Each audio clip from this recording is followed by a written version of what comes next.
I believe there it is, ladies and gentlemen. Here we go. Here we go. It's game one. Day two, the final week of Summer Skirmish, Jack. And we have a northwest to almost a top center bus path, and you see already, like I said before, we were talking about long range drops. Anywhere is basically eligible. It's all valid. One thing that you will see, do you see in the bottom left on the map right there that you have a number of players dropping out over the ocean? The reason they do that, for anybody that doesn't realize, your parachute opens in the game, the glider opens based on your elevation relative to the ground, and so what they're doing is trying to drop over the water because the elevation of the ground is as low as possible, which means they get a really late parachute drop. Yep. That gets them to the drops, the loot locations faster. And we're going to take a look in the bottom right there. That's why they pay you. That's Lupo. Thank you, Jack. Because you explained that. That's TSM Myth. You have a number of players floating in around them. You can still see the map there. A lot of players still floating to the east, southeast side. We talked about Paradise Palms. We got Myth here dropping into the center Dusty Divot, a location that has changed a number of times over the seasons. And he starts out here, attack, some shield. Time to take a look around. Can't complain about that as we swap on perspectives to Jumpman, who's all the way at Valhalla, as I like to call it, Viking Village for some. At the top side of this map, a lot of benefits actually to landing up here, Lupo, and a lot of them are for that reason right there. You see right next to Jumpman, that rift that can just get him out of any bad scenario. Saf, who's up top with him, we just saw the inventory, already has a scar.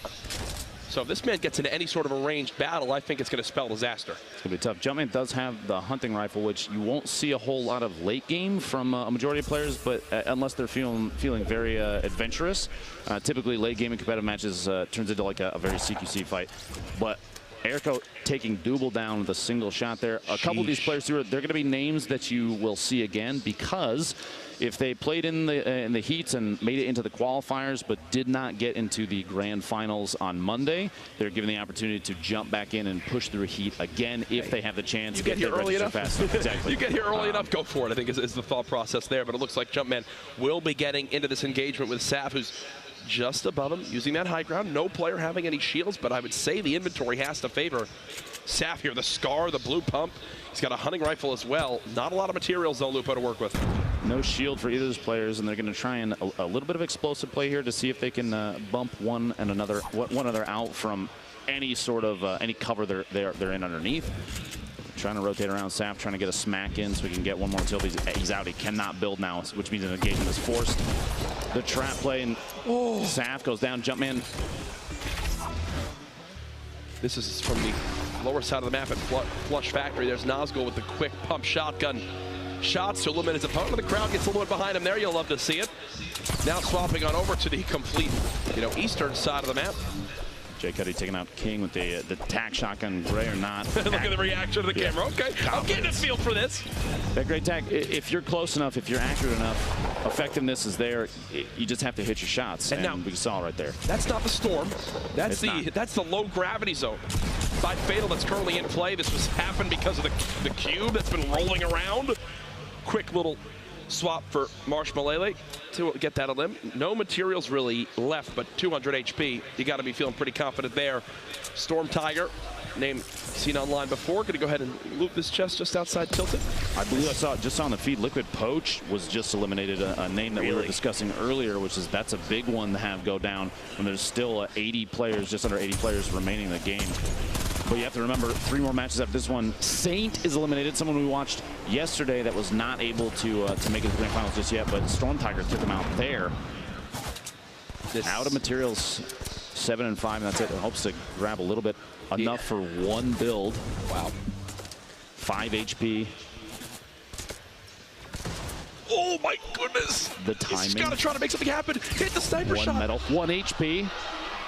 What? What? Storm Tiger makes it all the way underneath. Okay, and here's his opponent. Maxed health with a shotgun. Storm Tiger, if you win this game, you're my dad. Okay. And Jack, you are not the father. The tests are back, my friend. Jack, you're putting the caster curse coming out already. Wallhack Jack, a fellow member of Rogue, looking for an elimination here, but Teenage takes him out. Some very accurate mid-air SMG shots. And one thing to remind everybody at home, if you've been watching the summer skirmish up to this point, we have not had a live crowd. Well, guess what? It is standing room only. And you can hear just how intense it is. A live look at the scoreboard. Again, we are running a full-functioning spectator feature here this weekend that catches us up to speed on where we are. Now, Ben, for everybody at home, let's remind them of how the points work. 3 to 4 limbs will earn you 1 point. Nobody yet at 3 limbs, so everyone's still sitting with a goose egg. Lassie's the closest right now, though, with 2. But here we see Painful PvP pushing up, trying to see if he can get above his opponent. But there's a lot of building going on here. The triangles there, the pyramids. But he does have a top down. His opponent using those pyramids to double layer, trying to make his way in. But a lot of edit and replaces from Painful. The drop down, his opponent closes an edit behind him. The chase down. That tack shotgun coming in handy. He takes an elim from Siva there and picks up all his loot. Was that not exactly what we talked about earlier on with the edits and how edits are basically 90% of high-level play? Both players trying to utilize them there. Fortunately, only one can come out on top as we swap on over to Payday, who's just bouncing around. Yeah. By the way, I don't know if you noticed that he's an Xbox controller player. You see the keybinds down at the bottom is the Y and the bumpers, which means we've seen a number of players show up with their controllers and stay toe-to-toe with anybody, and it's wonderful to see that. The competition is fierce on both the console and the PC side. Now, Cease is someone we've seen in the summer skirmish events a number of times. I've watched his gameplay. Very, very fast edits as we've seen in the past. But he's also scary accurate. Of course, I say that. The shotgun blast. A second one coming in. The jump over the top. There's the edits you mentioned. Trying to just pull some last-ditch efforts with the clingers, but it's not enough. Payday does go down. It's a relatively clean fight from Cease, and the big thing to point out, too, as well, Lupo, look at the materials. Now, 800 wood, 430 brick. Great spot to be in so early in the game. You see Hysteria on the left side of your screen. He was someone who wasn't able to make it through yesterday through those qualifiers. Came back on through, got off early, and now he's back again. Made it through the heats today to give it another shot. And they're down there in Greasy, but back over just southwest of retail. There's a pair of houses here that is a pretty common loot spot for players that don't want to hit a POI, but it looks like it's a pretty hefty drop here this time. Dr. David, a fellow doctor, trying to see if he can put some shots in. Probably not legitimate as well. Sorry. Wow. I'm sorry, Ben. We'll talk about that later on. These drop-ins, you'll see some players even avoid building. I think his opponent was down underneath. But David gets third-partied. Wondering, is he going to pop the Rift to go? Is he going to try to just use it as an escape tool? He's going to escape. If right now he feels like he's in a bad spot and he does not use that Rift to go, I feel like that's a pretty big mistake. He has an opportunity to make a move here. Yep. He can pop them, and he does have bandages there to push himself up. He's going to be at 100 HP if he gets a chance to get all of those off. But we'll see here if Stark 2K decides to push or not. We have Amjov, Sean was taken again, another name we've seen, and Kevy back there in retail, and the Storm's going to push them out to the west. You're going to see some third party here in a second. This build fight as well is going to be maybe an opportunity to get a knockdown on somebody. Seemed like it as he had to start just disengaging. And, you know, I was so confident in him in that last battle once I saw the kind of health that his opponent was at, but then I didn't kind of realize maybe his material count is low, and that's exactly what the scenario is on the opposite side of the map. Megalomaniac 94. This is out at the hotel. The snipe shot. The headshot on Envy Scratch before going for the rift to make an escape because of the circle, and but Scratch had maxed HP. He did. Megalomaniac only had 75. That was one of those where it's like, this kind of determines my whole game right here. A headshot is everything, and he landed it. An excellent shot. Fuzzy, the top-down view, pushing down. This double barrel we've seen a number of times. One of the most chosen in competitive, most chosen shotguns in competitive games because just how close combat a lot of these fights are. You won't see a lot of players say no thank you to a double barrel. It hits so hard up close, you can make a definitive play very easily with it.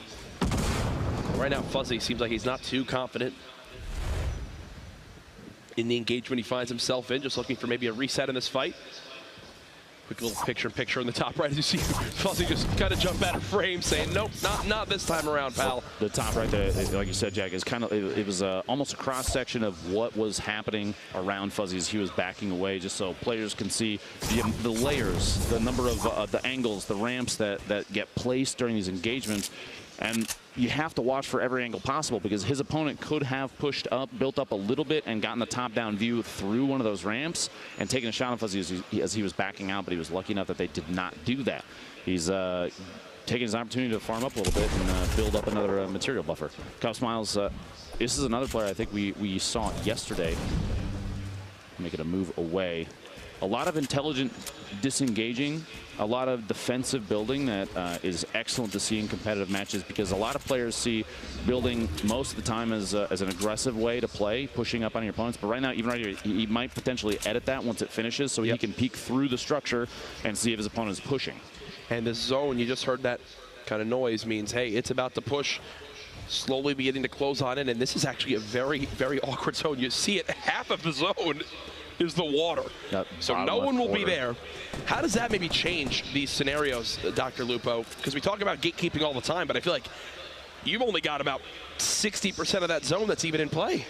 Not a whole lot of players are going to be coming from the north and northwest side, just because of how thin the sliver of the map is that's left up there. You also have the southeast corner, which, if you saw the map earlier, is relatively sparse with players. But that northeast side, the largest push of players, and there's actually a fight going on outside there. Hopefully we can see that after the fact, depending on what happens with that. The two players fighting the storm.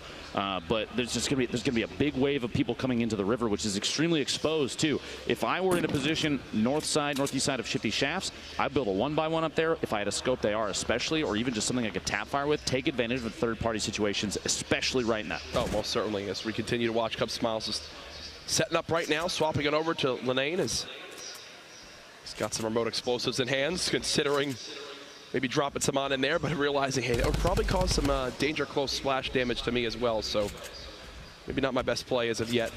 There you go. Now his opponent beginning to build on up, try to fight for this high ground. The quick reaction from Lenane as he continues to build on up, keeping the high ground advantage, not getting the high damage pump shots he might want. It looks like it's time to spray. SMG in hand, nothing as of yet. And now, a third party. A new challenger approaches as he will again look to kind of reset this fight. Do you stop and maybe just use the Chug Jug here? Potentially, you see he's dropped down. He's taking an opportunity maybe to, like you said, use the Chug Jug. And one thing I want to point out is in the middle of that fight, he was using a pump action shotgun to try and blow through surfaces. And recently, Fortnite, there was a change to that. Shotguns don't do nearly enough damage to make it an aggressive play to use it to push through structures. The swap to an SMG in that situation probably would have been a better play, because he would have been able to push more aggressively on his opponent who was trying to escape. So the shotgun choice, not enough damage. It just doesn't fire fast enough, and because of the change recently, it doesn't hit hard enough to make it an aggressive push through structure. Now, quick note, I just looked down at my scoreboard. Remember when I mentioned 0 people had points yet? Well, guess what? Ghost Aiden just jumped up to 5 elims. 2 points already earned. Our leader at this point, and then Painful now at 3. Those are our only 2 players up to this point, Dr. Lupo, who have earned themselves some points on the board. There are 3 other players currently alive it looks, that have 2 eliminations, 1 more elim, pushing them to the 3 to get that single point. That's Kevy, Fluffy, and Zachamp. If they could pull, like I said, 1 more elim. And it's so important to mention, too, as we see how Painful got his 3rd elim. There it was. Jay Cuddy gets cut down. But the thing to bring up, we had our 33rd player qualify with 1 point yesterday.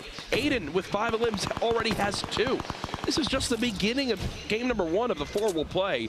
You got to think if you're Aiden right now, you're sitting pretty to potentially qualify for Monday's grand final.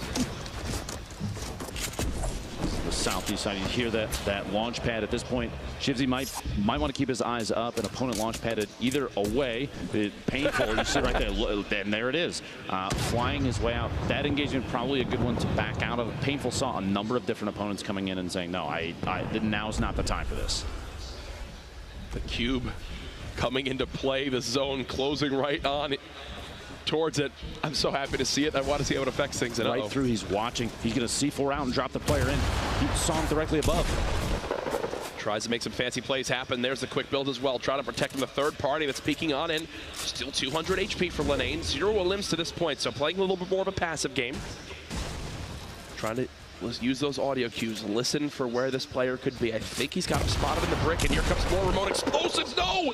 It's only an 8-point damage. There's the cleanup onto Ultra, but again, that 3rd party now popping on it. Lenane's got to keep the action going, keeping the high ground. Trying to spot with this pump.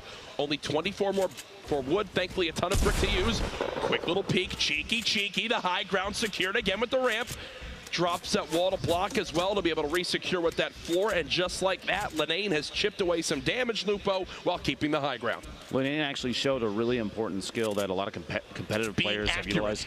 Well, yes, obviously, but yeah, he jumped out to the on the right side, took the shotgun shot, and then built underneath him. He was going for the hit as fast as possible. He could have built and jumped out, but that might have cued his opponent to say, oh, you're building out here, you're going to push from that side, and he could have built a wall. But Lenane said, nope, I'm going to jump to the air, take the shot first, and then we'll worry about building and stopping the drop. This is actually Aiden from earlier. That was Aiden's fifth limb. Fuzzy. A brilliantly lightning quick edit. Back to the Lenane fight, still in this engagement. The zone will slowly be closing on in. Yes, they're right on the edge, but they will have to move. Looks like that player just below is beginning that process of moving now, and Lenane still wants us. The third party, though.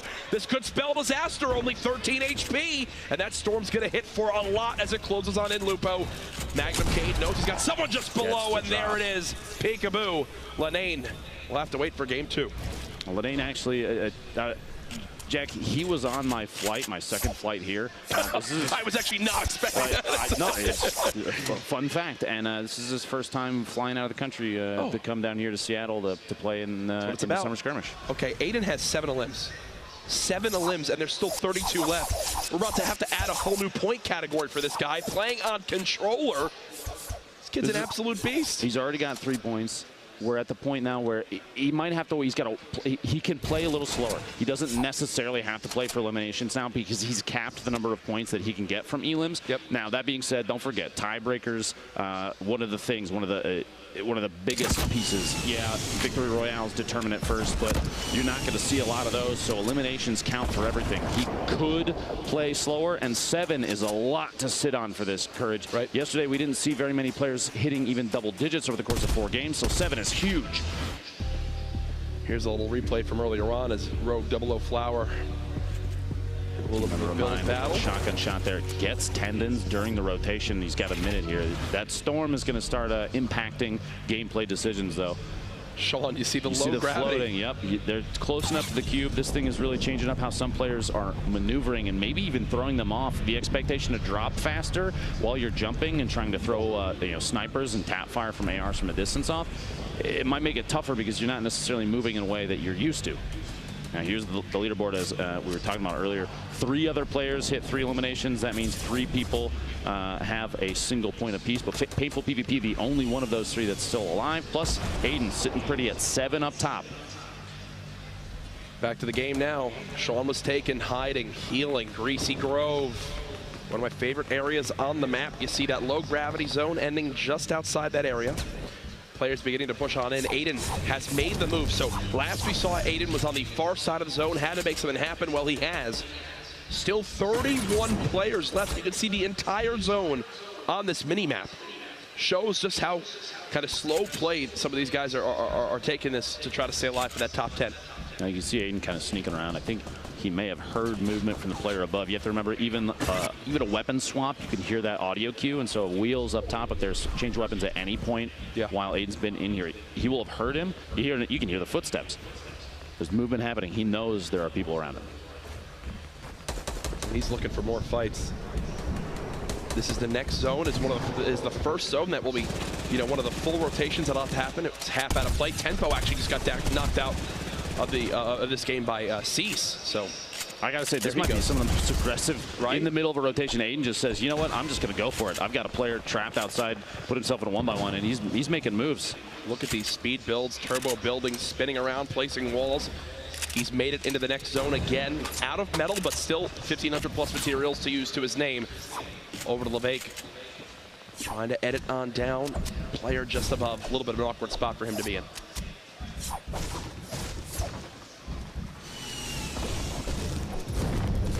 Uh-oh. Remember that trap? Remember that trap, Aiden? There are a pair of them in there. Remember that trap, Aiden? Place! Remember the trap? There it is!